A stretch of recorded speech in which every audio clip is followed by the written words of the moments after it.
Friends, welcome to this video lecture on the topic types and barriers of communication.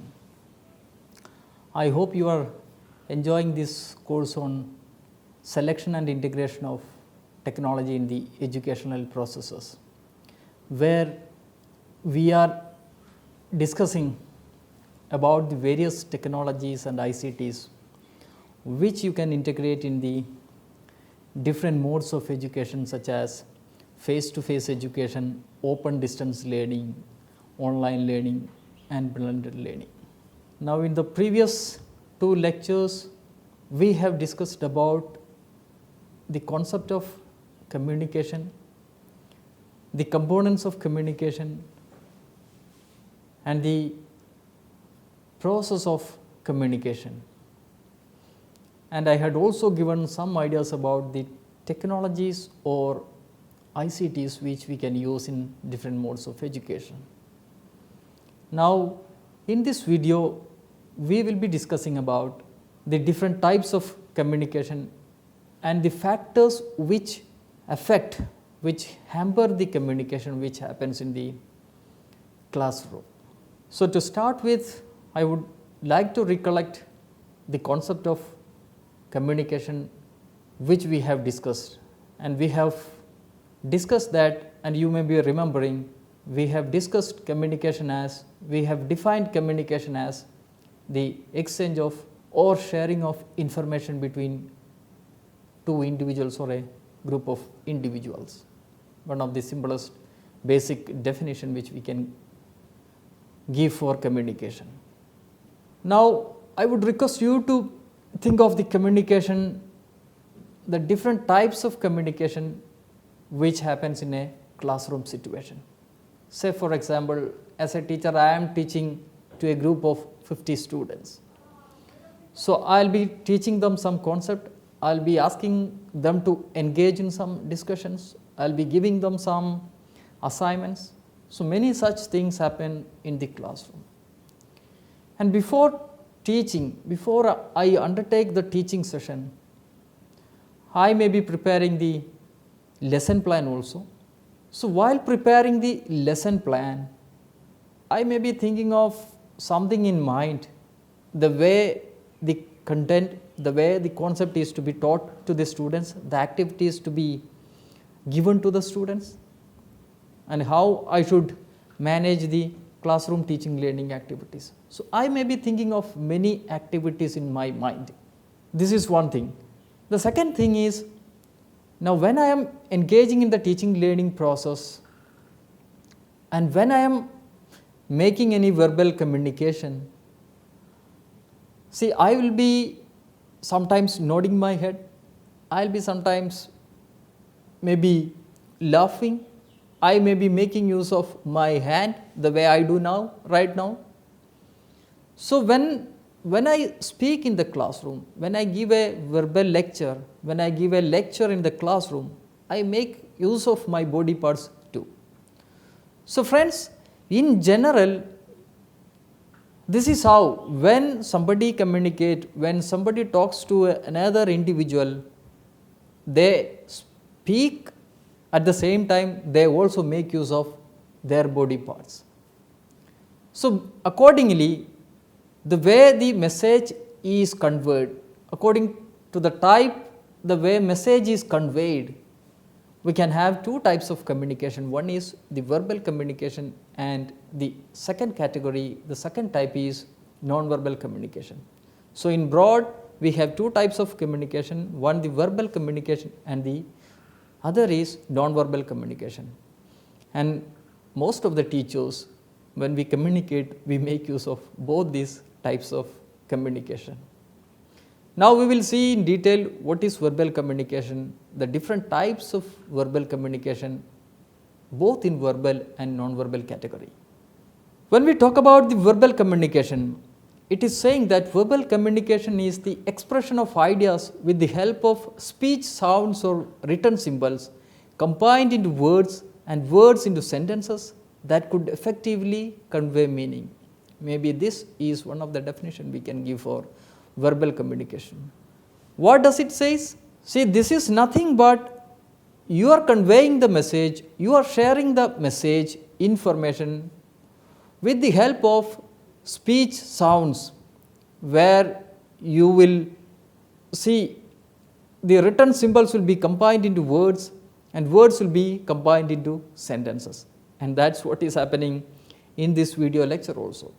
I am talking, my words are combined into sentences and it makes some meaning when I complete the sentence. And when I am talking about the verbal communication, I am making my audience understand about what is verbal communication. For that I give lot of examples, I explain what is verbal communication, and mostly this is happening through my speech. I talk, I deliver a kind of a video lecture. So you can see even in this video lecture also I am talking, and to support my talk some graphics or some images are also added, some text material is also added. But majorly my lecture is the lecture method. I am speaking to you, I am conveying this information message through my speech. So this kind of conveying information through verbal symbols, through verbal speeches, we call it as verbal communication. And I would say in most of the classrooms, either in the school or higher education, verbal communication is mostly carried out. But I would again remind you, see, since we are talking about a course on technology integration, along with the verbal speech, now many technologies are also used to support this speech. Maybe I would say, when you see this lecture, when I am speaking, you would also see some graphics, some images, some videos. So all those are supporting my verbal speech. And this is one of the techniques which we use for making our communication effective. So I hope you have understood the very simple definition of verbal communication. Now coming to the types of verbal communication. Now I would request again you to think of, can you think of how many types of verbal communication are there?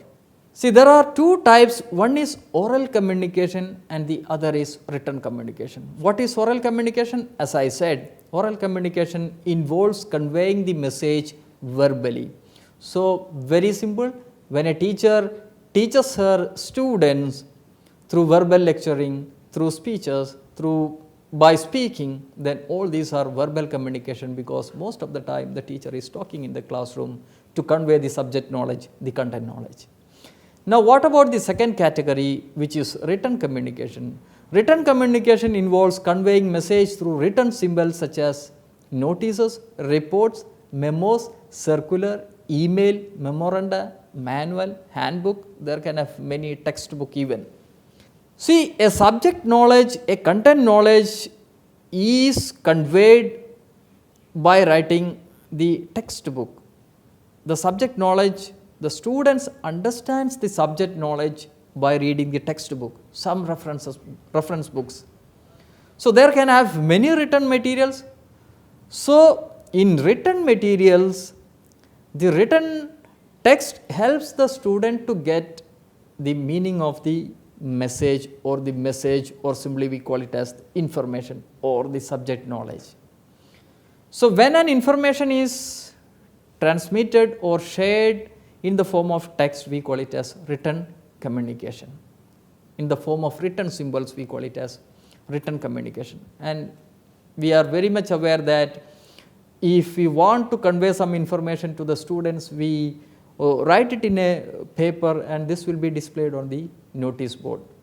If we want to give some memos to the students, then again it is written on the paper and it is given to the student. So all those are in written format, text format. So such communication where written symbols are used, then such type of verbal communication we group under the written communication. So friends, two types of verbal communication, one is the oral communication and the other is written communication.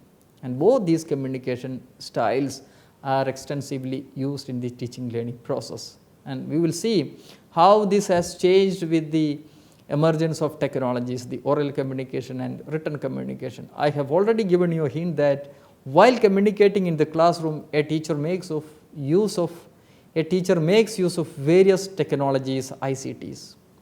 And for written communication also, many things are not now written in papers. It is sent through emails, some WhatsApp message services are used, messages are sent in some Facebook groups, and this is how now the written communication have changed.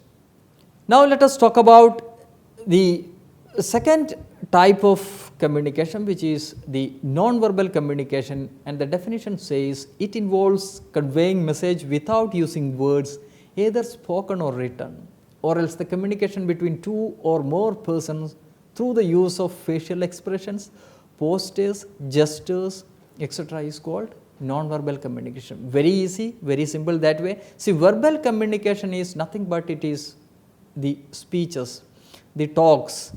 So when, as I said in the beginning, when I talk, I will be making use of my hands, I will be making use of my eyes, sometimes I may bring small laugh in my mouth. So there can happen many movement of the body parts.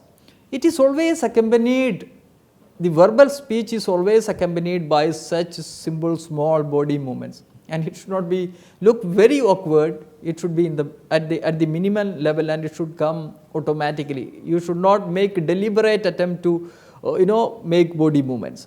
So always the verbal communication is accompanied by the body movements, and such when body parts or when we convey the information without using words, either spoken or written, and in a big way, if the body movements are used for conveying information, this is non-verbal communication. I would give you a simple small example from the classroom situation. See, when the teacher teaches in a classroom, and if some students are talking, the teacher would ask the students to keep quiet.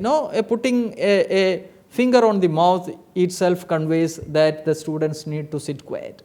So putting the finger on the mouth even itself conveys some meaning to the students. So such kind of communication where we are not using any speech sounds or talk or verbal speeches, then such communication are non-verbal communication. And let us see the different kinds of non-verbal communication, the most used non-verbal communication or the types of non-verbal communication. See, the major types of non-verbal communication are: one, the personal appearance, then the posture, the gestures, the facial expression, the eye contact. As I said, see, if you are going to a classroom for teaching learning process, or if you are engaged in the teaching learning process, of course you need to dress up very neatly.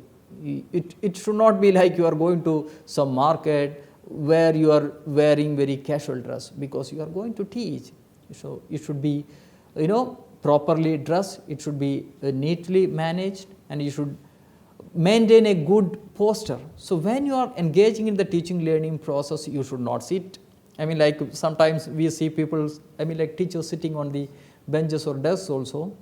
So be in the middle part of your classroom, then give your lecture. If you are engaging your students in teaching learning activities, go to the students, clear their queries. So, and whenever you stand in front of your students, you should maintain a good posture. Then the gesture also, the body movements that you use. As I said, you forcefully do not bring some body movements. It should come automatically when you explain something.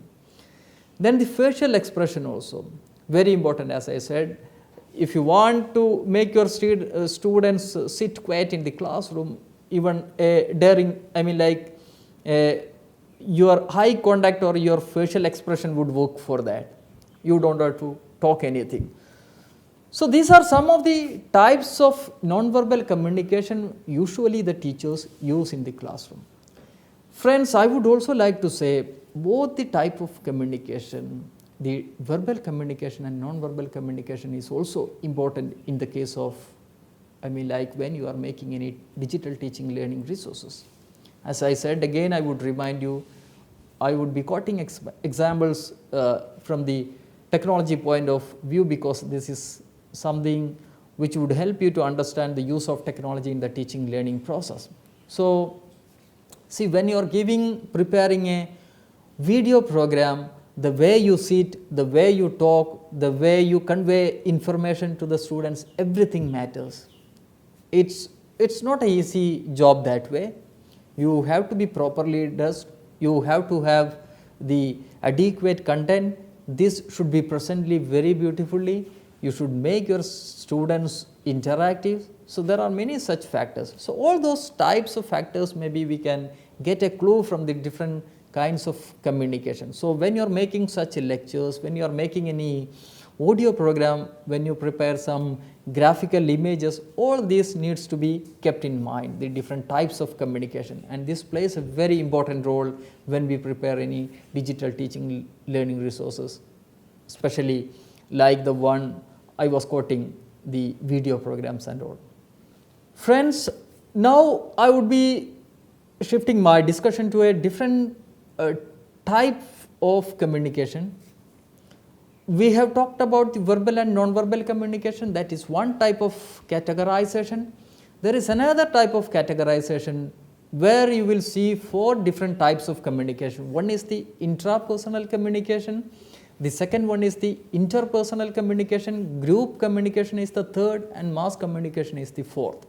Now let us briefly understand what are these types of communication. The intrapersonal communication, very simple and very, the teachers always make use of this communication. Intra means, is a kind of thinking within oneself. As I said and I have pointed out, see, when I am giving a lecture in the classroom, and if I see some students talking or not listening to the lecture, my lecture, then I may be thinking of why these students are not listening to my lecture. So some kind of a thinking goes inside, some kind of a thinking where I am communicating with myself. So such communications which happens inside or within, we call it as intrapersonal communication. The second one is interpersonal communication. Inter means between two, and this is one of the communication types which we commonly see in the classroom. When a teacher communicates with the students, the teacher is communicating with the students. When the student communicates with another student, there are two pupils, two individuals, two students are involved in communication. So when two individuals are involved in communication, we call it as interpersonal communication. The group communication is also there in the classroom teaching learning situation, and this is also very common that way. A teacher is addressing a 50 number of students, 60 number of students, say for example. Then here one teacher is addressing a group of students or group of individuals. Such communication wherein which one individual is communicating with a group, such communication we call it as group communication. And this is what we see in the normally in a teaching learning situation. We have also seen this type of communication. Suppose I am sending a video program to my students, or suppose I am giving a Facebook live lecture, then many students, at a single point of time will attend my lecture. Maybe some 1,000 students, 2,000 students. So this is also kind of a group communication. Now the fourth category is mass communication, wherein which mass media's technologies are used for communication. And there are many such technologies. Maybe we can say traditional and new technologies also. The traditional technologies like radio, television. Okay, when radio one program is telecasted through the radio, then this is attended by many individuals, many people. And we have in IGNOU also, we have the teleconferencing and radio classes, live radio classes and live television teleconferencing session. It is attended by a large number of students. So such communication, when mass media's technologies are used in the communication, we call it as mass communication. So I would just sum up, see two types of communication. One is the verbal and non-verbal communication. This is used in the classroom teaching learning situation, and this has changed with the emergence of technologies.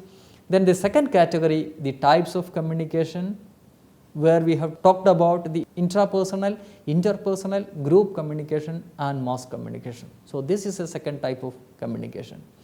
Now friends, we will be talking about the second concept in this video lecture, which is about the barriers. Before talking about the barriers, I would say, and as I have pointed out and discussed in the previous lectures, communication is classified into either effective or ineffective communication. And that is why we see some of the lectures are not very effective, students doesn't understand anything.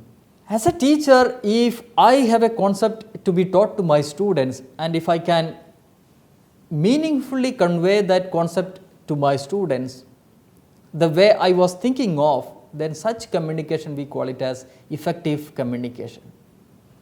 And if I fail to communicate the concept which I was thinking of, then such communications are ineffective. So, communication falls either into effective category or ineffective category. And why some communications are effective, why some communications are ineffective? There are some factors which hamper our communication, that is also there. There are some factors, as we have discussed in the previous lecture, there are some factors which hamper the communication or distort the communication. Say for example, the noise from the market when I am giving a lecture, some outside disturbances if it is heavily raining. So, there can have many geographical issues also. So, there are many such factors which hamper or distort the communication, and we call those factors as noise or barrier. And this is how the beginning of barriers comes into the communication. So, the factors which affect the communication we call it as barriers, and now we will see some of the barriers which are usually played in the communication, and this makes the communication ineffective. There can have many strategies which you can use the communication effective, that we will be discussing in some other lectures. But the factors which makes the communication ineffective, one of them is the impact of noises or barrier. So, we will be discussing in brief the different kinds of barriers that appear in the communication. I would say the different barriers, like one is the physical barriers, which is nothing but, see, I am giving a lecture in a classroom where 100 or 200 students are sitting, okay, and the classroom is very lengthy, and if I am talking standing in front of the classroom, this may not be heard by the students who are sitting at the back of the classroom. Why? Because the distance is too much. So, there can have many physical barriers, like if as I said, if the classroom is very big, it is going to be difficult. And if I am giving a lecture from here and the students are sitting at some far off places, it also creates some kind of a distance. So, physical barriers is one of the barriers. Psychological barriers, see, I am going to give a lecture to my students, but I am not physically fit today, I have some health issues, then in such cases my lecture will not be effective, it is going to be definitely ineffective. This also depends upon my way of the way I behave, my beliefs, my attitudes, my interests. So, there are many psychological factors. So, the second barrier, I would say, psychological barriers. I had already given the some kind of examples, like it depends upon my communication is going to be effective or ineffective, which is depending upon my beliefs, my attitude, my interest of taking sessions. So, there are many such psychological barriers. Then the socio-cultural barriers are also there. In a classroom, sometimes the boys may not be willing to talk with the girls, there can have gender issues, all those such socio-cultural issues also are creating barriers in the communication. Then the linguistic barriers are also there. You should be able to, as a teacher, if it is a teacher, the teacher should be able to effectively convey the idea. For that, the language abilities of the teacher also matters a lot. The vocabulary, the accent the teacher uses, the way things are conveyed to the students, use of simple examples, all those matters, and all those are related to the language ability of the teacher. Then one of the very important barriers is the technical barriers, because today we are extensively using technology in the teaching learning process, and it's very common that when we give a lecture through online, some kind of platforms like the Google Meet or Zoom, there can have connectivity issues, the devices issues are there, then battery issues, electricity failure, there are many technical barriers. Then the last barrier, I would say, barrier due to information load. See, normally in a classroom teaching learning situation, it is running for some 40-45 minutes duration, and if you are bringing huge amount of information which you need to complete in a time duration of 40-45 minutes, it is going to be very tough for the students. They cannot understand, they will not be able to understand what the teacher is talking or what the teacher is discussing. And this is the same with a video program also. If you are developing a video program on any concept, and if you are bringing in too many concepts in a video program, it is going to be very difficult, and at the same time it is also going to be boring for the student. So there is a time period which the students can pay attention to understand what is discussed in that video program. And that's why we are seeing the video programs which are of short duration, sometimes they see the video programs which are of lengthy duration, sometimes it is going to be difficult, and the students may not be paying much attention. They will simply drag and complete the video program. So friends, I would just sum up the barriers. We have discussed the physical barriers, psychological barriers, socio-cultural barriers, linguistic barriers, technical barriers, and barriers due to information load. Now I would give some suggestions how you can eliminate these barriers, because this is very much important in the teaching learning process. Even this is also very much important when we make use of digital teaching learning resources or ICTs or technologies. Now see, even if you are making any video program, audio program, if you are developing a podcast, if you are developing a graphic or any cartoon, animations, any kind of teaching learning resource or open education resources, or if you are using flipped learning, gamification, any such technologies. See, few things you can keep in mind is use simple and clear words. You can just correlate with these, suggestions with the text material that you are developing and the other digital teaching learning resources. Use simple and clear words. Then avoid unambiguous words, sentences and jargons. Then emphasize important concepts. This is very important. If you are talking a very important concept, you have to, maybe you can repeat 2 or 3 times. You should emphasize that concept. Then avoid information overload and unwanted information. You have to be very careful about that. Don't keep on saying in the video program or audio program, just give what is required for the students. Use suitable body language. As I was saying, don't put effort to bring unwanted body movements. It should automatically come from your mind when you are giving a speech. Use suitable medium. This is with respect if you are giving a verbal lecture, it should accompany the required technologies. It's not all the time required. It is not always required.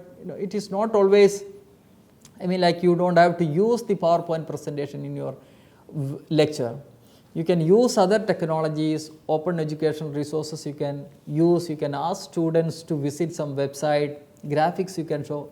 So use a suitable medium. By that I mean use a suitable technology or ICT.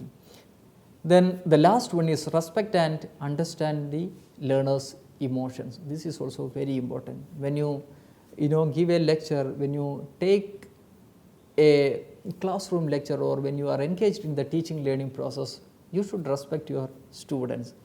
Give some time for your students and see how the students are behaving, whether they are happy with your lecture or whether they are not paying attention to your lecture.